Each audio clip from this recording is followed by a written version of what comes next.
जनता का तो यही कहना है कि संदीप बोहरा आपको चुनाव लड़ना चाहिए, क्योंकि जजपा का टिकट दिया गया है। क्या वो उस स्थिति में है कि वो चुनाव जीत पाएगा? राव इंद्रजीत सिंह हमारे दक्षिण हरियाणा के सबसे बड़े नेता हैं।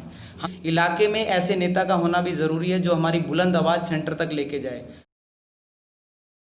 धारूहेड़ा नगर पालिका चुनाव में चेयरमैन पद की टिकट भाजपा जेजेपी गठबंधन के कारण जेजेपी उम्मीदवार को मिलने से भाजपा की टिकट पर चुनाव लड़ने की तैयारी कर रहे संदीप बोहरा और उसके साथियों ने टिकट बंटवारे को गलत करार देते हुए निर्दलीय उम्मीदवार के रूप में चुनाव लड़ने का फैसला रविवार को संदीप बोहरा के कार्यालय पर उन्होंने कार्यकर्ताओं की बैठक के बाद कर लिया है। संदीप बोहरा ने जेजेपी उम्मीदवार मान सिंह यादव को राजनीति व सामाजिक कार्य में अनुभवहीन बताते हुए कहा कि मान सिंह के परिवार के लोग राजनीति में रहे हैं, लेकिन उम्मीदवार का खुद का कोई अनुभव नहीं है, इसलिए वह किसी भी सूरत में चुनाव नहीं जीत सकता। इसलिए उन्होंने निर्दलीय उम्मीदवार के रूप में कार्यकर्ताओं की सहमति के बाद फैसला लिया है कि उन्होंने यह भी कहा है कि उनकी जीत गठबंधन की जीत होगी और वह इस जीत के बाद अपना समर्थन गठबंधन को देंगे तथा उन्हीं के साथ मिलकर काम करेंगे। संदीप बोहरा ने केंद्रीय मंत्री राव इंद्रजीत व अन्य भाजपा नेताओं से आग्रह किया है कि उन्हें मेरा फैसला सही नहीं लगता तो मेरा समर्थन करना चाहिए, मेरी जीत उनकी जीत होगी। हमारा चुनाव लड़ने का अगर फैसला रहता है तो आप ज्यादा मजबूती के साथ लड़ना है। अब ये फैसला मैं पार्टी के पास भी जाऊंगा, कार्यालय भी जाऊंगा, उनसे बात करके आऊंगा और आप लोगों को अवगत एक एक चीज से कराऊंगा। फेसबुक के माध्यम से आप लोगों को, सोशल मीडिया के माध्यम से मेरे सारे अपडेट्स आपको मिलते रहेंगे। बहुत बहुत धन्यवाद। जय हिंद, जय भारत। आगे की रणनीति के लिए आज हमने अपनी जनता को अपने यहाँ ऑफिस पे बुला के हम लोगों ने विचार विमर्श किया और जनता का तो यही कहना है कि संदीप बोहरा आपको चुनाव लड़ना चाहिए, क्योंकि आप हमारे चेहरे हो, आप हमारे बीच में रहते हो, हम लोगों की पसंद हो। उनका तो ये कहना है, लेकिन अब हमारा जो मेन विषय है वो ये है कि जिनको ये जजपा का टिकट दिया गया है, क्या वो उस स्थिति में है कि वो चुनाव जीत पाएगा? क्योंकि हमारी धारवाड़ा की जनता उस पर सारी चारों तरफ देख भी रही है। और गठबंधन के लिए मैं तब तो उम्मीदवारी गलत मैं मानूंगा अपनी, जब मैं अगर जिताऊ उम्मीदवार ना होता और वो जिताऊ उम्मीदवार होता और हम दोनों में 19-20 का फ़र्क होता। 19-20 के फ़र्क में चलो किसी को टिकट मिलती है, किसी को नहीं मिलती है, ये संतोष किसी ना किसी को करना पड़ता है। लेकिन आधार पर कह सकते हैं कि वो नहीं जीत पाएगा। मैं तो जनता का रुख मुझे समझ में आ रहा है। क्या मतलब आप पैमाना मानते हैं? देखिए, मैं इसलिए पैमाना क्या मानता हूँ कि समाज में जितना उसका जीवन है, उसने अपने जीवन में 1 मिनट भी कभी समाज के बीच में आके कभी अपना समय व्यतीत नहीं किया, उनके लिए काम नहीं किया। मेरा पैमाना जनता जो मैं, क्योंकि मैं कनेक्टेड रहता हूँ जनता से, मैं सारा दिन जनता के बीच में रहता हूँ, तो इसलिए मुझे उनकी नब्ज़ पता है। वो लोग बताते हैं मुझे जैसा उनके बीच में चर्चा होती है, इसलिए मैं आपको उम्मीदवार का कोई राजनीतिक अनुभव है कोई किसी तरह का? राजनीतिक अनुभव उनके पिताजी एमएलए के इलेक्शन में लड़े थे, तब उनको 1200 वोट मिली थी, तो उससे देखो अपना आकलन किया जा सकता है।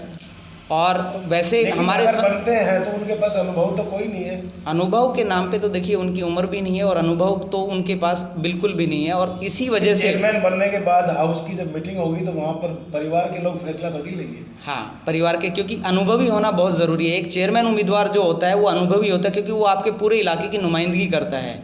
तो ऐसा उम्मीदवार होना चाहिए कि जो तुरंत फैसले ले सके, अच्छी प्लानिंग कर सके, धारवाड़ा के लिए बहुत अच्छे काम कर सके, जनता को समझ सके कि जनता क्या चाहती है। अब ये जो उम्मीदवार इन्होंने जजपा पार्टी की तरफ से, जो हमारा पार्टी हमारे गठबंधन की तरफ से बनाया गया है, उसमें वो हमारी यही तो सोच है और जो हमारा ये शंका है वो इसीलिए कि उस जो कैंडिडेट बनाया है उसने अपने जीवन काल में 1 मिनट समाज के बीच में आके कभी नहीं देखा। किसी धारवाड़ा की जनता में वो किसी एक को नहीं जानता है, ना उसको कोई जानता है। सब हमसे आके ये पूछ रहे हैं मान सिंह कौन है। हम अब क्या करें? हम उस मझधार में फंस गए। एक तरफ हमारी पार्टी है, दूसरी तरफ हमारी जनता है। अब हम किधर जाएं हमारी कुछ समझ में नहीं आ रहा है। इसी वजह से मैंने आज जनता को बुलाया था और उनसे मैंने पूछा था कि हमें क्या करना चाहिए ऐसी स्थिति में। तो जनता की तरफ से मुझे यही कहा गया है कि आपको चुनाव लड़ना चाहिए, आपको जनता के टिकट पे चुनाव लड़ना चाहिए। लेकिन मैंने फिर भी उनसे कहा कि क्योंकि मेरी पार्टी में आस्था है और आगे भी रहेगी, ऐसा नहीं है कि मैं अगर निर्दलीय चुनाव लड़ूंगा तो मैं पार्टी से मेरी आस्था खराब हो जाएगी या ख़त्म हो जाएगी।